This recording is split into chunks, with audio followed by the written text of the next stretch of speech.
ध्यान से सुन, पहले ये बटन दबाना है, फिर ये बटन, इससे ये ऑन हो जाएगा। उसके बाद ये वाला दबाना, फिर तुझे 5 मिनट के अंदर वहां से निकलना होगा।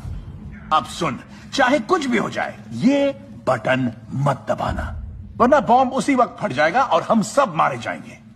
चल, अब बता मैंने तुझे क्या क्या समझाया। I am Groot. हाँ, I am Groot. बिल्कुल ठीक।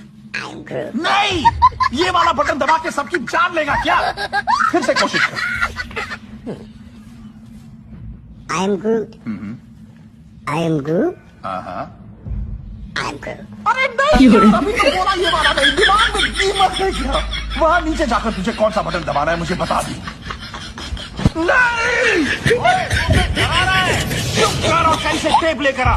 देख किसी के पास कोई टेप है क्या? मुझे बॉम्ब वाले बटन पे टेप लगानी है। मेरे पास टेप नहीं है, लेकिन देखता हूँ यार। अरे डोडू, देखना तेरे पास